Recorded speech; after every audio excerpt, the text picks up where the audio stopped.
Declan, I mean, we love prostate cancer, but we also love talking about other topics, and testis cancer really made a splash today.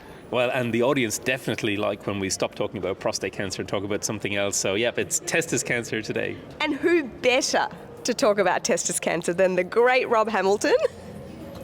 Thank you. I didn't know that. What an introduction. My goodness. Thank you. It's my pleasure. He's a friend of the podcast. He's a friend of the podcast, and it's actually quite surreal to be standing next to him, not only because he's so tall, but also he was one of our first guests on the podcast. Along with Ben Tran. It's been a while, but I'm back. The other legend to introduce.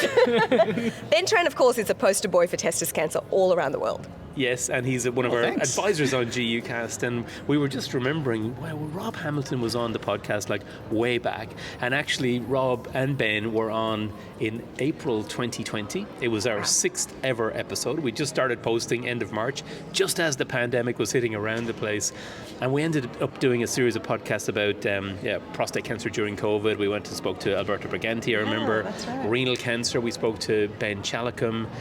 Bladder cancer, we spoke to Seema Porton. And then testis cancer, April 2020. So I went back and listened to the podcast during the week. Yeah. And it was, and we were listening to your reflections on what was happening. And it was interesting to connect with friends, wasn't it, to hear what's happening. And it's just nice, I suppose, to be here 4 years later when it seems like a distant memory, doesn't it? Yes. No, and I'm pleased. My first time in Australia, and I'm also a big fan of the podcast, obviously, so I listen all the time. So it's an honor to be invited. I can't believe it's your first time in Australia, but it's about time you came over. I feel like you've come before with Jewett, like but that. I guess not. No, virtually only. Virtually enough to get the tie in 2020. Fantastic.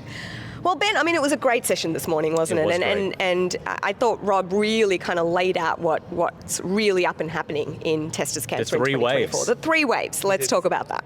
Yeah, so we have a very aquatic team here on the Gold Coast, and there was a Making the Wave session, hands off to hands up. It was a really good session, and they covered the 4 main big GU cancer types. But so you were asked to talk about what's making waves in testis cancer. Yes. Was that the theme? And yes. And you had 3 waves. I did. I started by saying, our waves in testis cancer have not been nearly as big, and certainly are not nearly as big as the other cancers. Obviously, we're a lower prevalence disease, but we're in the last 3 years we are starting to make some waves or wavelets. It's hard to get a bigger wave than being curable. Yes. Okay, well, that's we already made our waves, 30 years ago, I guess. So. So I talked about 3 things. I picked 3 things to speak about. The first is that in seminoma, for years, in stage 1 seminoma, we didn't have a great way to prognosticate who was going to relapse or who wasn't. And the last year and a half, we now have some new data coming out from 2 studies that show that through a combination of variables, the old ones like rete, testis invasion, and tumor size, and some new variables, lymphovascular invasion now, HCG elevation before orchiectomy, LDH elevation before orchiectomy, we can do a little bit better job of identifying who is at increased risk of relapse or not. The point I did make, though, is that the high-risk group is a very small percentage of stage 1 seminoma. So how many patients is this actually impacting your clinic? It may be a small amount. I know and Ben, we were talking afterwards, I mean, these data have not changed how we practice at Princess Margaret. We've always embraced active surveillance for everybody, and we've talked about this at our center. I don't think these new data change how we approach stage 1 seminoma, but it's certainly, at least now you can better inform your patients of their potential risk of relapse. It's all about minimizing treatment and maximizing outcomes, right? So if we can limit the treatment, we can make sure our patients live long, healthy lives. Yeah, exactly. And Ben, what does surveillance look like for your typical stage 1? We have excellent ANZUP recommendations, which the whole of Australia's really adopted now. So for stage 1 seminoma, that's 6 monthly scans. We do add blood tests, as well, even though markers are often negative in seminoma. And so these are CT abdomen only, is what we do. It's very similar to the Princess Margaret kind of surveillance schedule. We do 6 monthly for 2 years, yearly out to year 3, and then a visit in year 4 and the scan at year 5, Rob. Yeah, so very similar. We stopped checking markers actually because we looked at our data. Not a single relapse was detected with markers alone. Yeah, that's how it feels. So we just do CT abdomen pelvis, just like you, 6 months for the first 3 years, yearly for year 4 and year 5, then we skip year to 7, skip year to 9, chest. and you're done. Just no chest imaging. Okay. Yeah, no chest. You know what we've found with the markers though, Rob? We found a second primary. Oh, interesting. Yeah. Well, so we encourage self-examination to capture that. It's only 2% risk, but we So eloquently demonstrated. That's right. So Rob, after year 5, that's it? for seminoma year 9. Non-seminoma we stop at 5. So it's alternate years. Seminoma after, we go after we hit 5 we go to 7 and then we go to 9. Okay, and what's the practice here at home? I think it varies upon the patient, and that's my practice at least. We can go out to year 10 at maximum, but I feel as though, and Rob, I'd like to hear your opinion on this, you've captured these young guys into the healthcare system who don't normally like to see doctors. It's kind of a portal for them. I'm not so worried about their risk of recurrence and that beyond year 5, but it's kind of a portal for them, kind of a nice place to touch base once a year, kind of maintain good, healthy lifestyle. Yeah. No, that's very true. And really, for these young men, the conversation is increasingly more around survivorship, all the other aspects, including mental health and et cetera. So there's definitely an argument to be made. We've looked at and published the conditional relapse after you get out to year 5, year 7, year 9 in seminoma is very low.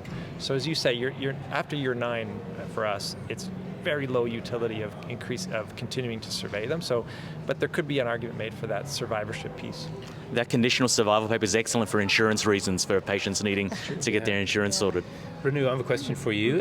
So around the world, do you think, is it urologists who look after stage 1 seminoma or GU medical oncologists? Or yeah, I mean, it's probably a mix. I mean, I certainly think in the big tertiary centres, it's a mixture. Ben and I share a lot of testis cancer patients that I've operated on, and Ben continue their follow-up, and I see them from time to time as well. Because what I find is when we have fellows coming to work with us, you have to remind them to say, we've got this patient we've just diagnosed and operated on. Please send them to see Ben and Jeremy and team. Yeah.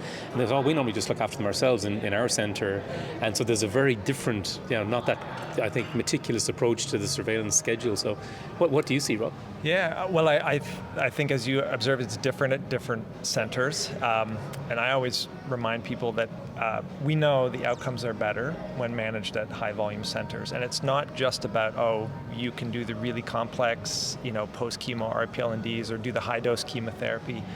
There's everything that surrounds what a high volume center understands about the disease, including the decisions about surveillance versus adjuvant therapy, including the decisions about how to survey them, the survivorship care that goes into it. And so, if you're the urologist that's done the orchiectomy and you find that patient has stage 1 disease, there's no rocket science to doing it, but as long as you have that experience to counsel the patient about adjuvant therapy, and then you know what to do when you do detect the relapse. So I think that's the key. As long as you know those things, then there's no reason you can't keep them. Yeah, very important. Can I jump in for a second? Just before that wave goes, we're at the end of the first wave. Just before we kind of surf that wave to the shore. Yeah, that's it. So Rob, there's an argument in Australia that if a patient is unreliable, you should give them adjuvant chemotherapy. And because I don't kind of partake in that argument, I fight back and I say, the unreliability of a patient attending appointments is as much on the clinician as it is on the patient. And you can make sure that the patient attends the clinic. Instead of writing, did not attend, you can call them up this week, next week, until they do turn up. What do you think? Yeah, so I agree. And I think, we call it active surveillance for a reason, because and let's be honest, this group of patients, 15 to 35-year-old men, are not the best at attending appointments. They've got jobs and lives and kids and families, and so there is some onus on the clinician to chase them down. The other thing I pointed out, there's 2 factors about that lack of follow-up argument. One is that carbo doesn't necessarily reduce the relapse to 0. It reduces the risk of relapse, but it doesn't eliminate the risk of relapse. And then the second is, again, coming back to that conditional survival piece, is that if you can keep them in your surveillance for even 2 years, the vast majority of relapses will have occurred in that time. So it's not about keeping them for 9 years. You just have to keep them for 2 years, ideally. Yeah, absolutely. Cool. Don't worry, Ben. A referral to Ben Tran, I think, is part of our EPIC order set. Is it? It's already inbuilt. Well, as soon as we see and for other stuff as well. Testicular pain. And, small renal masses. That's right, Sorry, internal. I love it. Yeah.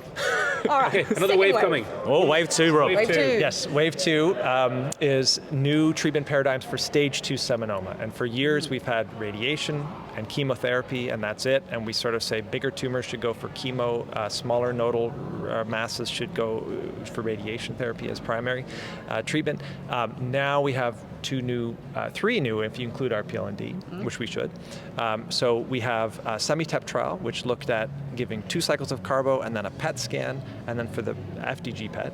And for the people that had a negative FDG PET, they stepped them down to just getting carbo 1 cycle, and they showed that the outcomes for that group was was the same as the group that had the full, they had positive PET and they had a full 4 cycles of carbo. So my quick take on that is that, yes, you reduce the intensity of the group, but you've basically taken the really good responders, the ones that had negative PET, and you've shown that you achieved the same relapse-free survival as the bad responders. So I'm not sure that that's a success story necessarily. Yeah. We've de-escalated therapy, fair enough, but you still, you still have 9% that relapsed, and so I'm not sure that had you kept your foot on the gas, you could have actually reduced that relapse risk even further. That's interesting. I love that argument. It could have been like a 95, 96%, right? And now it's a 91, but you don't know. Yeah, I mean, I don't know how popular that argument is. I mean, there's a lot of enthusiasm around that semi-TEP protocol. We haven't embraced that at Princess Margaret. I don't know how. No. Yeah. No, I'm with Rob here. Yeah. That means it sort of won't be. I mean, if you guys aren't going to take it on, does that mean that's not going to be accepted in practice? Everyone's going to go for this. I wouldn't say it's been widely accepted. What's the difference in toxicity between 2 and 4? You'd have to answer that better than me as a medical oncologist. Yeah, there is a difference. There's cumulative toxicity. Like the more platinum you get, it's harder. Patients kind of a bit nervous during cycle 1, kind of cycle 2 is like, yeah, I'm used to this now. And then 3, it's like, oh, I wish it was over. And 4 is like, I really wish this was over. Okay. So a dose of carboplatin is going to be easier than 2 extra cycles of EP. But you don't want to be in a situation now where you're going to have second-line chemotherapy for the 9% who recurred, when you could have avoided that in an extra 6% maybe with just an extra 2 cycles of chemo. So it's showing non-inferiority for a risk group that really should have been superior. It's not even really powered for non-inferiority though, so it's a hypothesis-generating study. Maybe not be a popular opinion of mine, but I think it's hypothesis-generating at best. And Rob, in that stage 2 seminoma thing, you did talk about surgery and radiotherapy, pointing out that you do a lot of radiotherapy for stage 2A. So at Princess Margaret, we've always been pro-radiation for more than many centres. Yeah, we have. We don't ever do that, do we?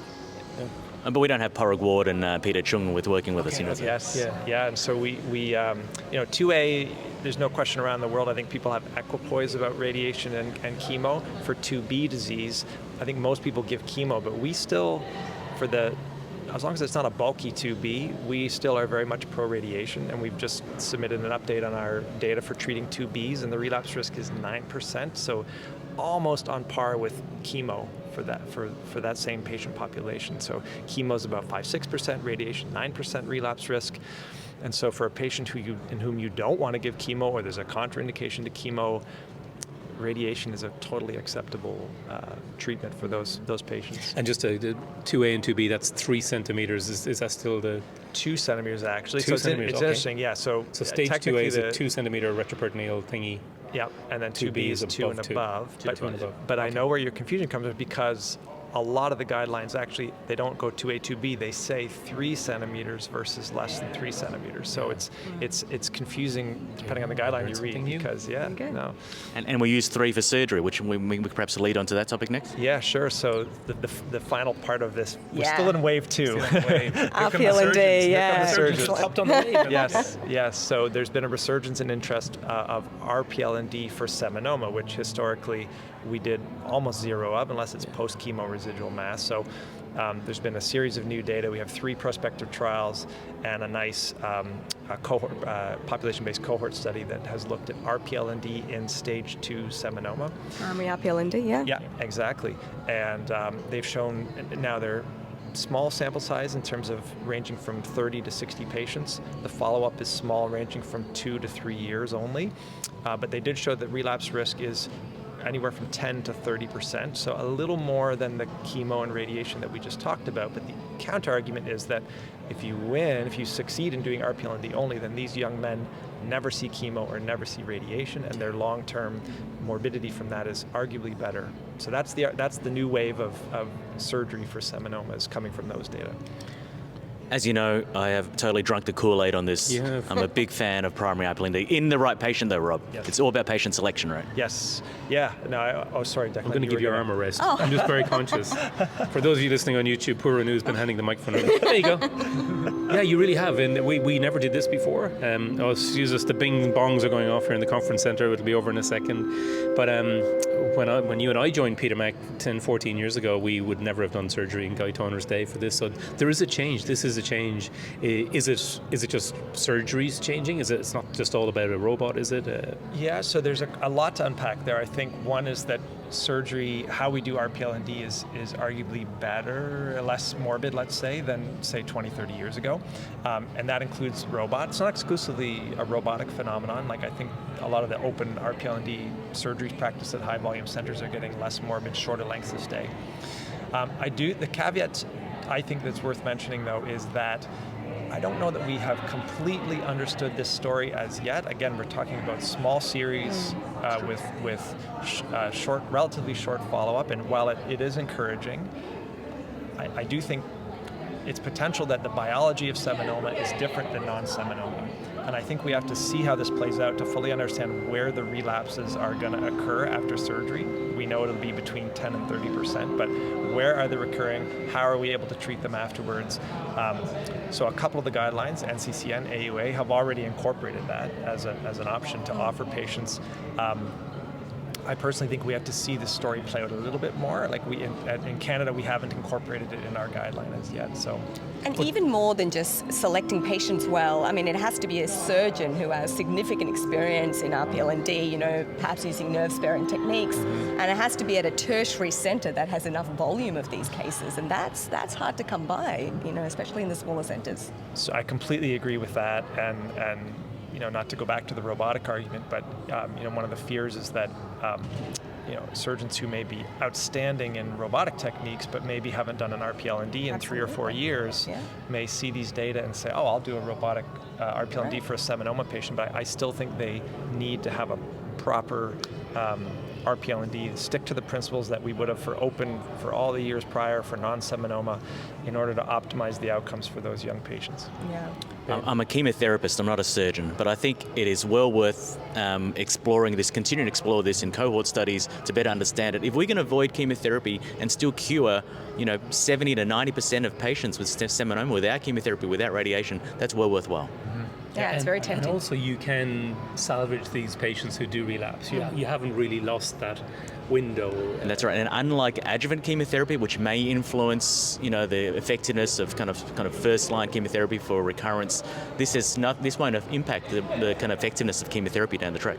Yeah, good point. Do you have any sense that there is a problem with lower quality surgery might be getting performed around the place due to, we see that surgery is now back on the thing? I've got this testis cancer patient, I'm very good with the robot, I do a lot of kidneys, we're in that area. Yeah. So I have not seen that in Canada, I have to say. Maybe I'm just not hearing about it. My sense is maybe a bigger problem in the United States, although I have no data to inform that. So it's just it would be anecdotal reports from American surgeons. We'd have to ask them, I guess. Please get in touch, American listeners and viewers out there, and defend the realm or not. Yes. Actually, yeah. I don't know. Yeah. Great wave. Good wave. Love wave number 2. What's the final wave? Wave 3, exciting wave. Yeah, I'm sorry that we're having multiple long waves. It'd be good for surfing, but bad for a podcast. So the third and final wave is microRNA, and in testis cancer, we've been looking for a biomarker for so long, and now it looks like we may have a home run biomarker, which is the story of microRNA, which works as a liquid biomarker. So you don't need to do any invasive sort of biopsy testing, etc. So all of the predictive ability of the field of microRNA in testis cancer can really be distilled down to one microRNA, which is this 371A3P, and it's been tested in a number of different sort of artificial settings where we know you have cancer, and we compare it to people who we know don't have cancer. It performs very well there. Now we're in the next phase of discovery where we're asking clinical questions like, can it tell who's got a post-chemotherapy viable tumor in their residual mass? Can we predict who's got disease in their RPLND in a stage 2 patient? One of the questions we asked was, can we use it as a prognostic marker post-orchiectomy? Can we use it as an early marker of relapse in patients on surveillance? And I think there's a lot of encouraging data in that space. We have now a prospective study ongoing looking at small testis masses, and as urologists, we're seeing more of these get referred to us. These sort of, what do I do with this small testis mass I found? And so we have a prospective study. We've looked retrospectively, which we're about to publish, and it looks very encouraging that it'll help us learn what to do with these men who show up with small testis masses. So interesting, because we do see patients like that. The other week I had a 4 millimeter lesion in the testis. Yeah. What do you do? Well, I mean, we've looked at this as if they've had a history of germ cell tumor, if there's calcifications associated with it, and if there's any growth over a series of time at all, those are the ones we worry more about. But hopefully miRNA can beat all of that sort of clinical gestalt that we've been using up until now. And only time will answer that, but I think it will. What are your thoughts, Ben? You know, we're all over here at ANZUP, right? So we have 3 big studies that kind of ANZUP's a part of trying to determine the clinical utility of miRNA 371. So we have the climate study for stage 1 testicular cancer, both seminoma and non-seminoma, trying to see if it can predict recurrence. I know it's going to be difficult, but look, that would be the holy grail, right? Yes. And we have another study for primary RPLND, the Prestige study, a Peter Mac study. Wow. Can we figure out who should have a primary RPLND based upon how high their 371 is prior to surgery, or who might benefit from adjuvant chemotherapy after primary RPLND? And the third one's the ANZUP phase 3 BEP study in these really poor risk patients. We have a translational component looking at the market decline of 371. We know that market decline, the rate of decline of HCG and AFP can predict poorer prognosis, and maybe 371 can do the same thing, but perhaps in a faster amount of time. So kudos to ANZUP for just taking it. The same thing. Yeah. So does miRNA 371, is that elevated in all testis cancers, all germ cell tumours? So the vast majority, there's a couple exceptions. So one, for example, is a pure teratoma. Okay. Whether that's in the metastatic setting or in the primary tumor, pure teratoma, we have no capability, really. There's a longer answer about miRNA 375, but the quick answer, my take on the data is we today have no reliable ability with miRNA to detect a pure teratoma. Okay, and other than that? And is miRNA cheap? Is this a cheap biomarker? Yeah, so if it's a clinical, hopefully become a clinical test, we're trying to work that up as a commercial test at the moment at Peter Mac. It should be a couple of $100, $700, Yeah. I love there it. You go, 3 big waves. 3 great waves. Yeah. I really enjoy that. You know, the reason I hold on to this is because I have more control. I don't mind, it's all right. Before we finish up though, Rob, I do just want to talk a little bit about RPLND. Now, approach for RPLND, you must be one of maybe the only robotic RPLND-ist at Princess Margaret? Well, for sure, Princess Margaret, I can tell you that with 100% certainty, I'm the only one at Princess Margaret that does robotic RPLND. I think I'm the only one in Canada. If there's anyone out there who's doing it, please let me know. I welcome anyone to do it. So as far as I know, I'm the only one in Canada. Obviously, around the world, there's plenty of them. And how have you found that transition? Do you do any open cases at all? Oh, yes. Yeah. No, so I looked at the data. We increased our proportion that's robotic, but it's sort of capped at about half now. Yeah. So there will always be an indication for open RPLND for these crazy post-chemo masses or multifocal or patient habitus, et cetera.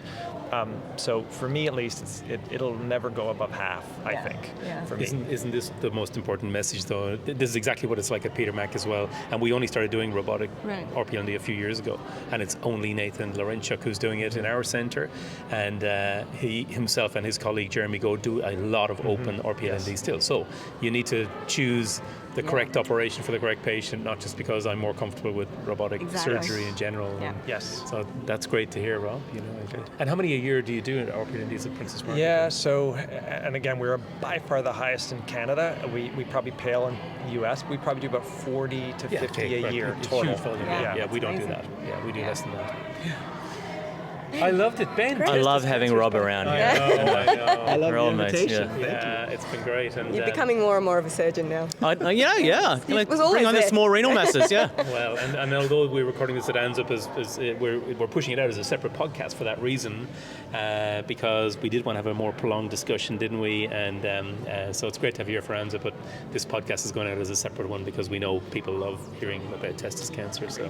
And Princess Margaret, you know, a lot of our now urologists have done fellowships through Toronto and Medoncs. Exactly. So Nathan Larenchuk and I have spent many hours sweating over open abdomens when he was a fellow at I was a resident, so many fond memories. Can we ask, just in finishing, Ben, what are we looking forward to in the next couple of years in testis cancer? What big wave is on the horizon? Is there a big wave? So these 3 waves are great. So we want to see out the miRNA 371 story. Yep. We want to see, does it truly have clinical utility? Or is it just a fancy, going to be more expensive test that doesn't really add much value? I think it will have true clinical utility, but we've got to prove it. The primary RPLND story, I'm really excited by that. I wish I could learn how to do RPLND. So maybe I'll join you in theatre or something, Rob. Yeah. Once or twice, you'll be fine. So I think I want to see that readout. And then the kind of, the stage 1 seminoma, I'm not sure if that's going to make a difference. I think we've got to push that surveillance story. We've got to make sure our clinicians out there know that surveillance is the best option for these patients. Yeah. And what about imaging, finally, PET imaging? Yeah. Because it comes up all the time. miRNA could even replace that, right? Yeah. I was just talking to Rob earlier. We love PET at Peter Mac. I know.